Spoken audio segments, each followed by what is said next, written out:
Hoje eu quero falar com você com este tema, o chamado de Deus. O chamado de Deus. Vamos pensar sobre isto à luz deste texto da palavra de Deus, o chamado de Deus. Paulo está aqui escrevendo a sua primeira carta, primeira epístola de Paulo aos Coríntios. Ele escreve 2 cartas. E aqui neste texto, principalmente no verso 26, até o capítulo 2, versículo 5, ele fala da pregação, ele fala do chamado. Evidentemente, o chamado que aqui está falando sobre salvação, redenção, transformação, mas também podemos aplicar na vida missionária, na nossa missão, no nosso compromisso diante de Deus, naquilo que devemos fazer para o Senhor. Pensemos então juntos sobre o chamado de Deus. O chamado de Deus, pensemos nesta manhã e vamos destacar algumas verdades aqui do texto sagrado para você e para mim, para que nós possamos ser tremendamente fortalecidos nesta manhã e que possamos sair da casa do Senhor da forma diferente daquela que nós aqui chegamos, aqui entramos e ao sair, saiamos realmente regozijando, louvando a Deus, exaltando ao Senhor em nome de Jesus. A primeira coisa que eu destaco está escrito aqui: Deus não chamou por causa de você, do que você é ou faz, mas apesar de você. Deus não o chamou por causa de você, daquilo que você é ou faz, mas Deus o chamou apesar de você. Veja como Paulo começa este texto no verso 26. Ele diz: irmãos, reparai, comece a reparar, olhe, pois na vossa vocação, reparai na vossa vocação, visto que não foram chamados muitos sábios, segundo a carne, nem muitos poderosos de nobre nascimento. Pelo contrário, Deus escolheu as coisas loucas do mundo para envergonhar os sábios, e escolheu as fracas do mundo, as coisas fracas do mundo, para envergonhar as fortes. Deus escolheu as coisas humildes, desprezadas, aquelas que não são, para reduzir a nada aquelas que são. Então Paulo está dizendo: olha, reparai na vocação de vocês, qual era a situação de vocês, qual era o momento que vocês estavam vivendo, e perceba e vão chegar, após reparar nisto, a uma grande conclusão. Deus não os chamou por causa de vocês, mas Deus os chamou apesar de vocês. Aqui fala de pessoas fracas, fala de pessoas que nada são, fala de pessoas sem nobre nascimento, falam de pessoas desqualificadas, que não tinham nenhuma qualificação, mas chamadas e levantadas por Deus. É bom olhar para a palavra de Deus, e quando olhamos para a palavra de Deus, nós vamos entender a nossa real situação. Qual é a real situação do homem à luz das Escrituras Sagradas? Paulo vai dizer que éramos inimigos da cruz de Cristo. Paulo vai trabalhar com um tema chamado totalmente depravados, ou depravação total, totalmente depravados. O ser humano na sua pecaminosidade, o ser humano no seu erro, como está escrito ali, inimigos da cruz de Cristo. Nós não tínhamos nada para oferecer a Deus, nós não tínhamos nada de bom que Deus olhasse para nós e falasse: como essa pessoa é maravilhosa, como essa pessoa é bom, por isso eu vou chamá-la, por isso eu vou vocacioná-la, por isso eu vou dar a ela um grande chamado, por isso eu vou dar a ela, além de um grande chamado, um grande ministério. Mas não, nós éramos totalmente inimigos, totalmente errôneos, totalmente errados, totalmente depravados. Na teologia reformada, a este ponto da depravação total, todos pecaram. Romanos 3, 23, você vai lembrar, em Romanos 6, 23, que todos pecaram e destituídos estão da glória de Deus, e o salário do pecado é a morte, mas o dom gratuito de Deus em Cristo Jesus é a vida eterna. Então essa era a condição real, verdadeira do homem. E veja que Deus não se impressiona ou não fica impressionado com a aparência. Eu estou olhando, Deus olha do céu e vê uma igreja, vê um povo brilhante, maravilhoso, glorificando o seu nome. Deus não viu nada disto. Todo mundo, todos haviam se extraviados. Todos estavam extraviados. Todos haviam abandonado o Senhor, todos haviam deixado o Senhor. Então Deus não ficou impressionado com a aparência porque não tinha. Deus também não se impressiona com a posição social, posição de destaque. Esse é doutor, esse é pós-doutorado, esse é fulano de tal. A posição social dele é muito grande. Deus também não fica impressionado com as nossas realizações. Olha o que fulano está realizando, olha as suas grandes realizações, olha os seus grandes feitos. Eu preciso de alguém assim no meu reino. Eu preciso de alguém assim no céu, porque há realizações profundas. Deus não se impressiona com isso, como também não se impressiona com a sua origem. A Bíblia fala ali de nobre nascimento, com a sua linhagem, de onde você veio. Quem é o seu pai, quem é sua mãe, quem foi seu avô, quem foi sua avó, quem foi seus tataravós, qual é a sua linhagem? Deus não se importa com isso. Deus não fica impressionado com a situação financeira. Como é a sua situação financeira? Este é um milionário, este é uma pessoa de destaque, essa pessoa tem muito dinheiro. Deus não se impressiona com nada disso. É isso que Deus, através do apóstolo Paulo, está trazendo aos irmãos em Corinto, aos irmãos ali que moravam em Corinto. Olha, Deus não está impressionado com isso. Então, tudo isso que eu estou falando tem um propósito, vamos ver já qual é o propósito. Mas Deus, eu repito, não se impressiona com a nossa aparência, com a nossa posição social, com a nossa situação financeira, com a nossa origem. Deus não fica impressionado absolutamente, meus irmãos, com nada disso. É lógico que o texto está falando da vocação no sentido de chamado para a conversão, mas eu quero aplicar também quanto à missão. Veja que, ao olharmos para a Bíblia, vamos perceber que vários homens de Deus, que foram grandes servos de Deus, se tornaram grandes servos do Senhor, mas antes eram pessoas humildes, eram pessoas simples, eram pessoas falhas, tal como nós. A Bíblia fala do grande Elias, diz que ele era homem semelhante a nós, sujeito aos mesmos sentimentos e fraquezas. A Bíblia fala de um profeta chamado Amós, levantado por Deus, e Amós 7,15 está descrito assim: mas o Senhor me tirou de Após o gado, e o Senhor me disse, vai e profetiza ao meu povo de Israel. Amós era um boiadeiro, Amós era um homem simples, Amós era um homem que cuidava do seu gado, e o Senhor o tira de após o gado, após o rebanho, e faz dele um grande profeta do Senhor, um grande porta-voz do Senhor. E o Deus o usa de maneira maravilhosa. Mas ele não era um homem culto, não era um homem de grandes posses, não era um homem de grandes realizações, não era um homem de grande aparência, mas era simplesmente um boiadeiro. E o Senhor o tira, como ele diz aqui no verso 15, após o gado, e o manda profetizar, e ele profetiza. Olhemos também rapidamente, para não tomar tempo nesta hora, para outros personagens bíblicos.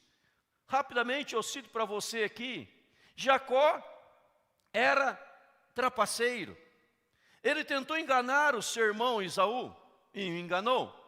Pedro era aquele homem genioso, Boanerges, voz de trovão. Davi foi infiel ao Senhor. Noé, houve um momento da sua vida que ele se embriagou. Jonas fugiu do chamado de Deus.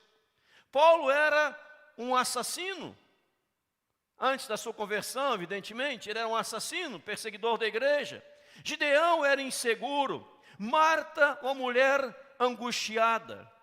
Tomé era um homem incrédulo. Se eu não ver com os meus olhos, se eu não tocar com as minhas mãos, apalpar com o meu dedo, não vou crer. Tomé era incrédulo, totalmente incrédulo. Sara era impaciente. Elias teve um momento de depressão na sua vida, então era um homem deprimido. Teve depressão em determinado momento da sua vida. Moisés gaguejava. Ele disse para o Senhor: Senhor, manda meu irmão, porque eu sou pesado de boca, pesado de língua, eu não sei falar. Moisés, então, meu irmão, minha irmã, ele era gago, ele gaguejava. Zaqueu era de pequena estatura, um homem pequenininho, muito pequeno, teve que subir na árvore para ver Jesus. Abraão era velho. Abraão, chamado por Deus, teve um filho aos 100 anos de idade. Imagina, aos 100 anos, Sara tinha 90. Quando Sara deu à luz ao seu filho, Abraão já era um homem velho. Todavia também nós temos Lázaro, que estava já morto. Lázaro da Bíblia, que estava já morto, né? Já tinha morrido 4 dias, e diz a Bíblia que Lázaro cheirava mal.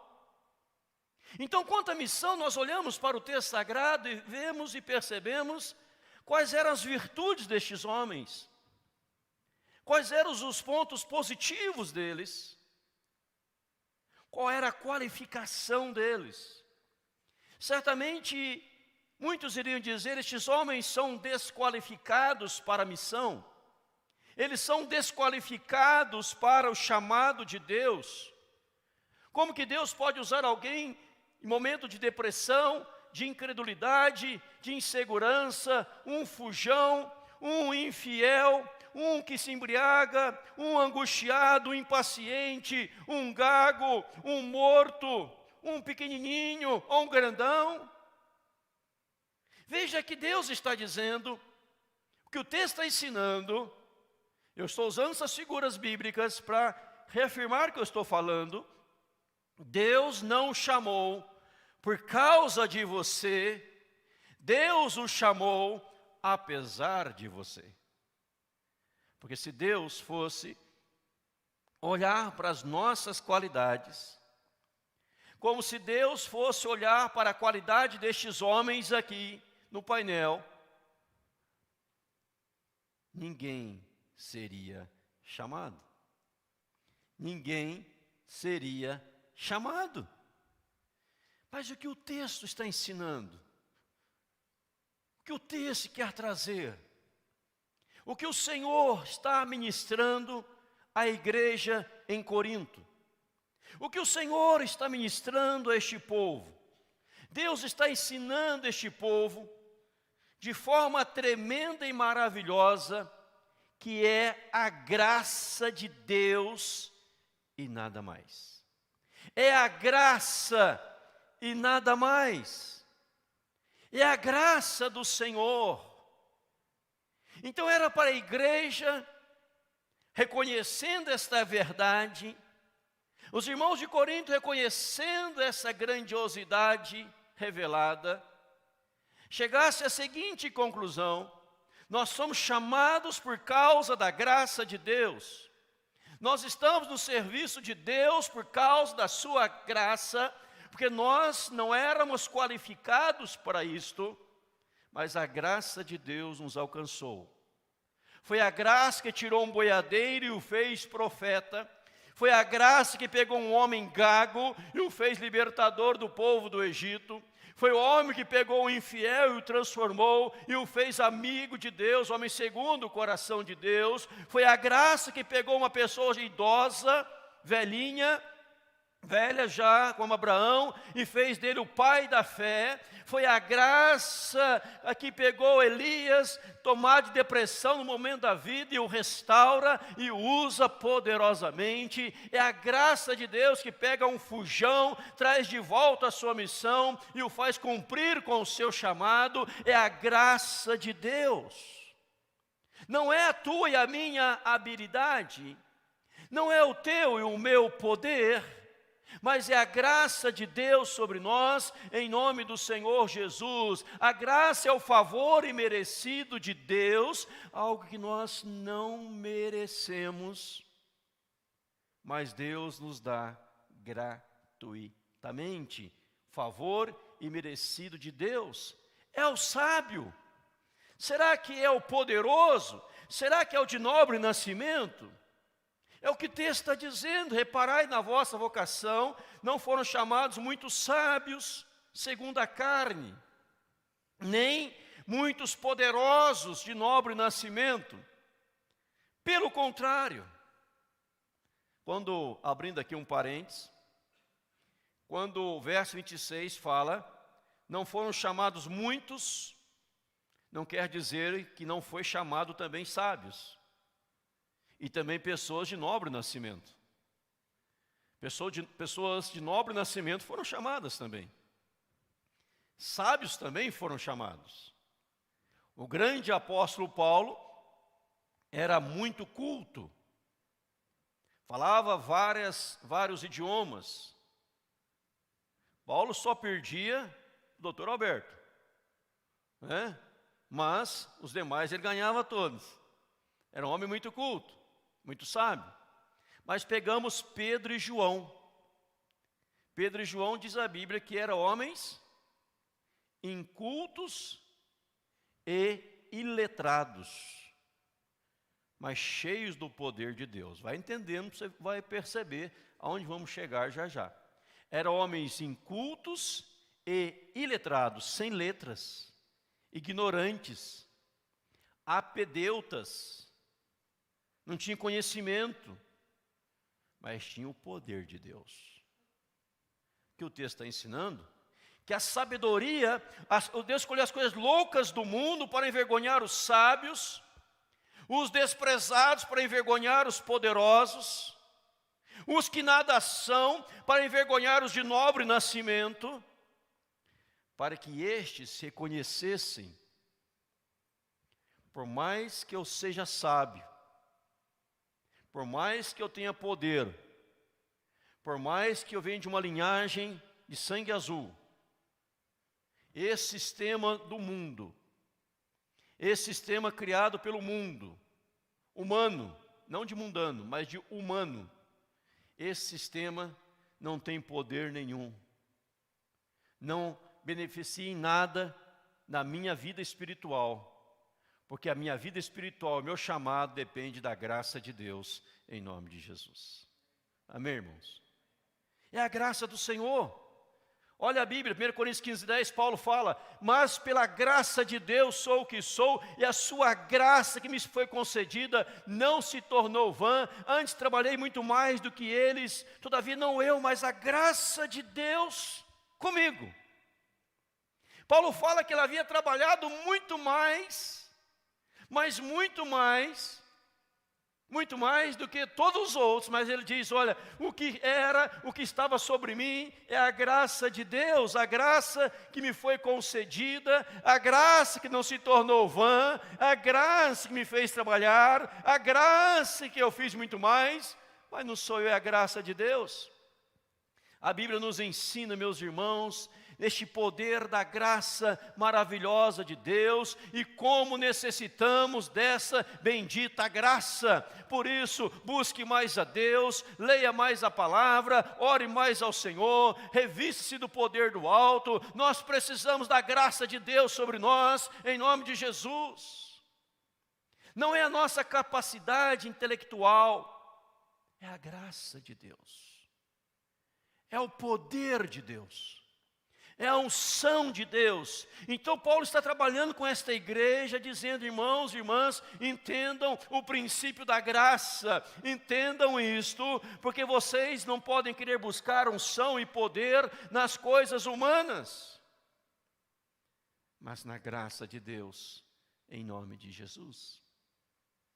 Ouvia há um tempo atrás, assistindo pelo YouTube, pela internet, uma pregação do reverendo pastor James Weigert. Eu via ele pregando, e no meio da sua mensagem ele dizia o seguinte: há muitas igrejas que querem atrair juventude, jovens para a igreja, e usam um monte de parafernália para atrair esses jovens. Mas isso não adianta, eles podem vir e ir. Mas se nós buscarmos a unção de Deus, o poder de Deus, eles vão vir e vão permanecer. Resumindo, em minhas palavras, a graça de Deus. É clamar pela graça do Senhor, pelo poder de Deus. Olhem para João Batista. João Batista tinha uma igreja no deserto. Olha as multidões que iam ouvir João Batista, porque é a graça de Deus, em nome de Jesus. E no nosso chamado, na nossa missão, na nossa vocação, nós precisamos desta bendita graça em nome de Jesus. Em terceiro lugar, amados, Deus não procura pessoas capacitadas, mas pessoas dispostas a servi-lo. Pegando a graça da redenção e da salvação e também aplicando na missão, no que vamos fazer para Deus. Guarde isso aqui: Deus não procura pessoas capacitadas, mas pessoas dispostas a servi-lo. Deus não está perguntando qual é a sua capacidade. Vamos fazer aqui uma entrevista. O quanto você conhece de Bíblia? Cita para mim de cor os 66 livros sem gaguejar. Assim como é Gênesis, Levítico, Número, Deuteronômio, e já atola. Outros também, Mateus, Marcos, Lucas, João, esquece Romanos, 1 Coríntios, 2 Coríntios, Gálatas, Efésios, Filipenses. Fala agora aí, o maior versículo da Bíblia, menor versículo da Bíblia, quero ver seu conhecimento. Deus não está procurando pessoas capacitadas. Deus está à procura de pessoas dispostas. Por quê, pastor? Porque Ele que vai capacitar. Amém, nome? É Ele que capacita. Olha Deus como eu estou preparado, olha Deus como eu sou capacitado, olha Deus a minha bagagem, olha Deus a minha sabedoria, olha Deus o que eu tenho para te oferecer. Deus fala: não quero. Eu quero pessoas dispostas, porque aquele que está disposto, que à disposição, eu capacito, derramo graça, derramo poder, derramo unção, e uso tremendamente na minha obra. E Deus, então, irmãos, está à procura dessas pessoas. Ele não quer pessoas prontas, repito para você, Ele quer pessoas dispostas. Nunca esqueci, já disse aqui, de uma frase, uma palavra, de um grande maestro, Parcival Módulo, que foi maestro em Berlim, chegou a reger a Orquestra Sinfônica de Berlim, e no Brasil, maestro do Mackenzie, de outras instituições, disse uma certa feita, que ele é professor também de música, e ele sempre dizia assim: eu quero alunos que tenham disposição para aprender, e não alunos que pensam que sabem tudo, que tudo questiona, sabem mais que o professor, não serve. Eu quero alunos dispostos a aprender. Pode pegar uma pessoa até desafinada, mas se houver disposição, consigo ensiná-la e deixá-la afinadinha para cantar. Está vendo, Tamir? Há esperança para nós dois. Mas como ele está longe, então nós ficamos só na esperança. Ou seja, pessoas dispostas. Pegue alguém para trabalhar para você, um funcionário que tenha disposição para aprender, você o ensina. Ele torna uma pessoa 10, depois melhor do que você. Mas pega alguém que acha que sabe tudo, que pensa que é melhor do que você, que sabe tudo, que é o tal, que é o bicho da goiaba, fracassa. Nesse sentido, estou dizendo que Deus não quer pessoas prontas. Deus quer pessoas dispostas. Deus quer te usar, você fala assim, Deus quer te usar, você fala, mas eu não estou pronto. Eu não me sinto preparado. Eu não me sinto qualificado. Eu não me sinto habilitado. Deus quer te usar. E a pessoa acha que ela tem que se habilitar, ela tem que se preparar, ela tem que se qualificar e não se dispõe a servir ao Senhor. Não se dispõe a ouvir o chamado de Deus. Deus está chamando para a redenção, para a salvação, para aceitar a Cristo, para se render a Cristo. E a pessoa fala, não, mas espera aí, eu primeiro tenho que corrigir a minha vida, eu primeiro tenho que acertar a minha vida, eu primeiro tenho que colocar ponto final nos meus pecados, eu primeiro tenho que me arrumar inteiro, estar pronto, e depois eu vou a Jesus. Quem pensa assim sabe quando virá? Nunca. Ela vê, nunca. Mas quando a pessoa vem, olha, eu sou falho, eu erro, sou pecador, cheio de erros, mas do jeito que eu estou indo a Jesus. Aí Jesus fala, deixa comigo agora que eu vou lhe transformar. Eu vou lhe capacitar. Eu vou derramar a minha graça sobre você. Eu vou te usar para a minha glória em nome de Jesus. Se você já leu sobre a história do grande evangelista século passado, Billy Graham, do presente também, que ele faleceu nesse século, né? Isso, nesse século ele faleceu. Billy Graham. Mas pegue a história de Billy Graham, a origem dele. Pessoa simples, que começou a pregar na rua, e pregava na rua mais que aquela voz poderosa, pregava alto, gritava. A sua mãe dizia a Billy Graham, jovem, por que você grita tanto, filho? E ele pregava com aquela força dele. E o presidente americano, o vendo pregar, mandou um repórter acompanhar aquele Billy Graham. E as coisas começaram a acontecer. E ele tornou o maior evangelista do século. Mas eu nunca ouvi falar de um deslize de Billy Graham, de falha provada de Billy Graham. Mas na sua humildade, Deus usou tremendamente. Deus chamou Moisés, onde estava Moisés? Lá no deserto, fugindo de Faraó. Era sábio, era culto, mas estava fugindo. Porque Moisés ficou 40 anos no Egito aprendendo a ser alguém. Depois foi 40 anos para o deserto, para saber que não era ninguém. E depois 40 anos lá aprendeu, quando eu aprendo e sei que não sou ninguém, Deus me faz alguém para a sua glória em nome de Jesus. E Deus o usa agora de maneira sobrenatural. O que eu estou dizendo a você, meu irmão, minha irmã, que muitas vezes as pessoas dão desculpas. Não vou aceitar a Cristo agora porque primeiro eu preciso corrigir a minha vida, acertar algumas coisas para depois receber o batismo, acertar algumas coisas para depois professar a fé.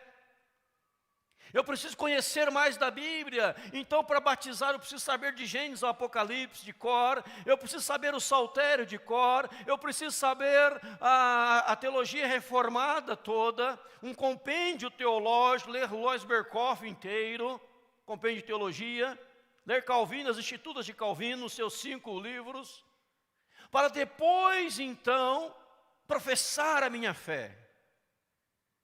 Meu irmão, minha irmã, meu amigo, minha amiga, Deus não chama pessoas prontas.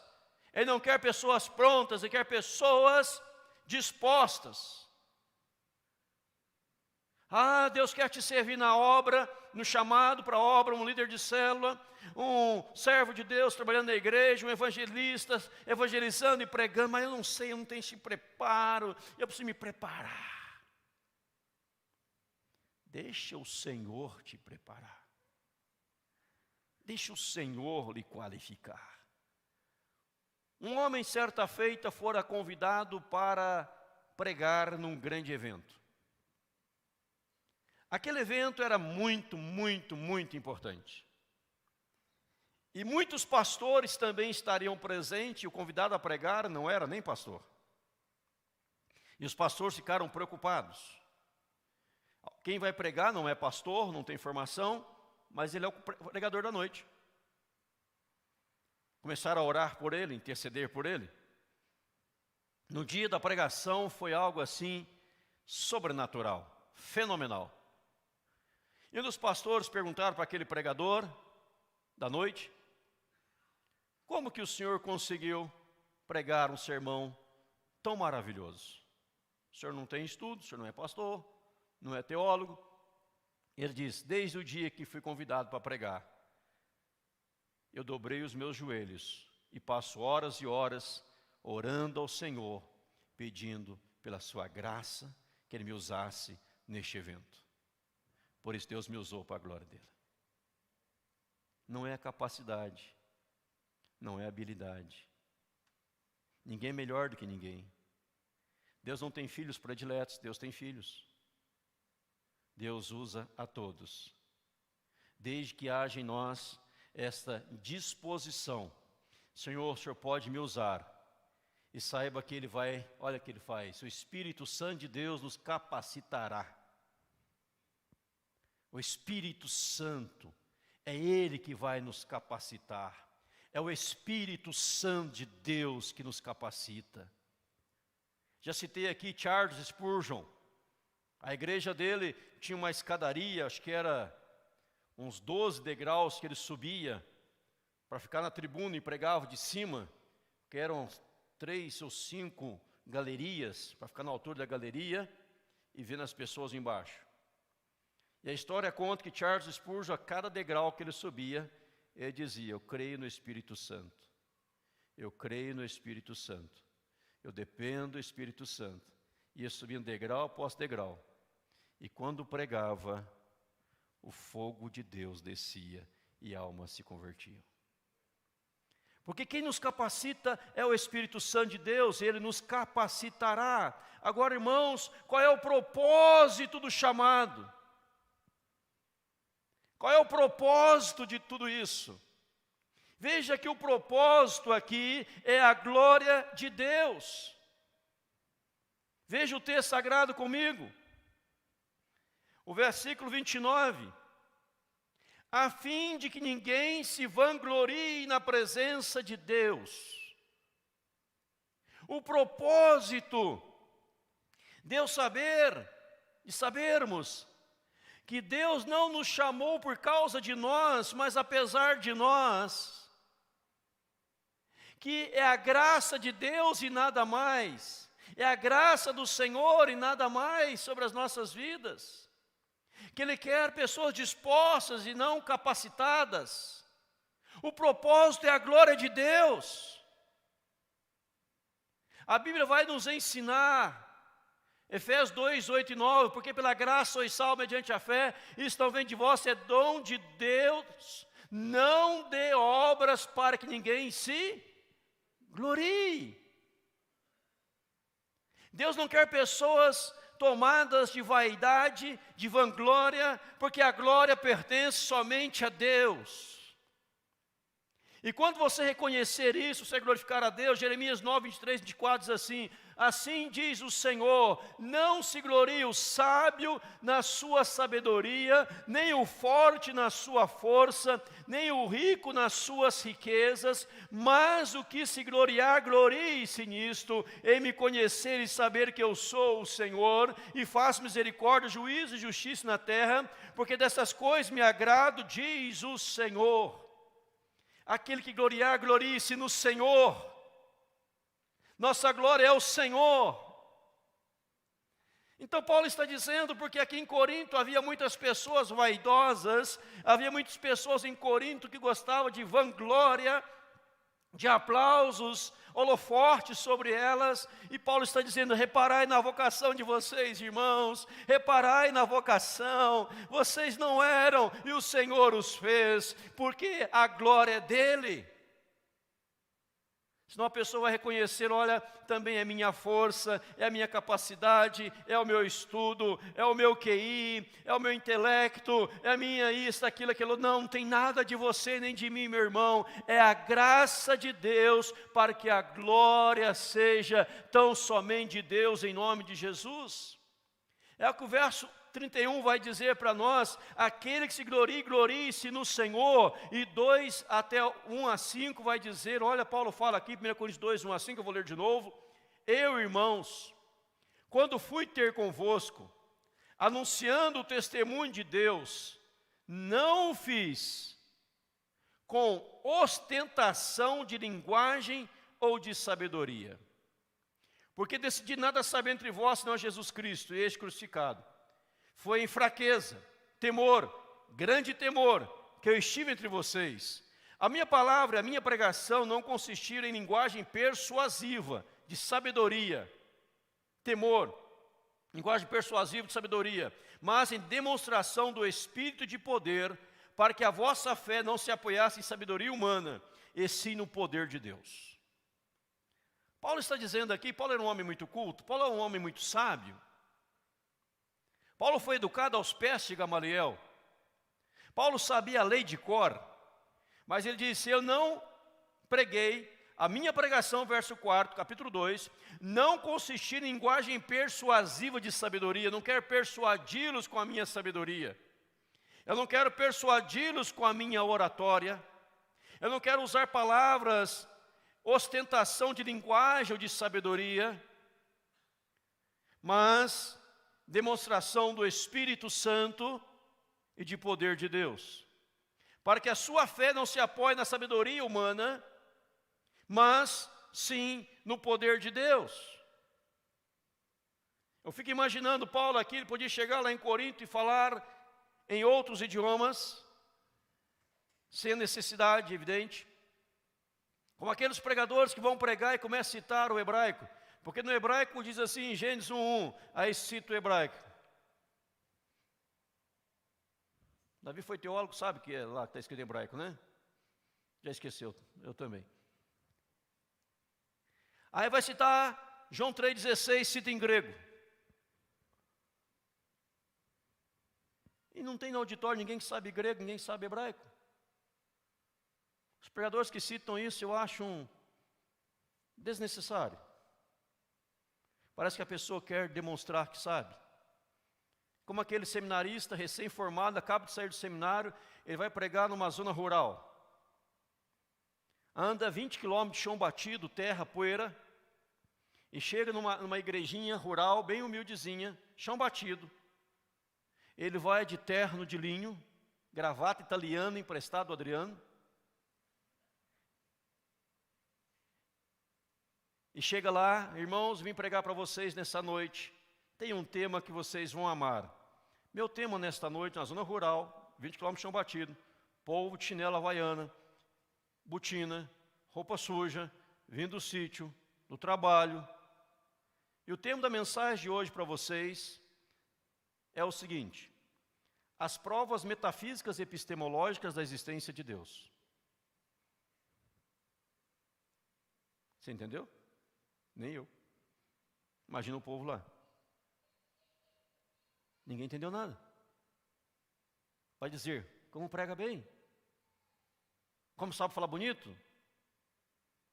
Paulo diz: não fiz em ostentação de linguagem, nem houve persuasão, linguagem persuasiva de sabedoria, mas o Espírito Santo. Um homem, um jovem que ia sempre na sua igreja. Numa noite, ele sai de casa para ir para a sua igreja, está muito frio. Hoje está quente já. Estava frio demais para ele. Chuva, tempestade. E ele não consegue chegar à igreja que ele era membro. Esse jovem entra numa igreja bem humilde, perto da sua casa, uma igreja metodista. Porque havia tido tempestade na Inglaterra, em Londres, havia tido muita tempestade, vendaval. O pastor daquela igreja humilde não conseguiu chegar no culto. E o irmãozinho simplesinho da igreja foi ao púlpito pregar. Ele leu o profeta Isaías, que está escrito: olhai para ele e sede salvos. Ele só lê essa parte. Olhai para ele e sede salvos. Como ele não tinha sabedoria, cultura humana, ele prega seu sermão era a repetição da seguinte frase: olhe para Jesus e você vai ser salvo. Porque você precisa olhar para Jesus para ser salvo.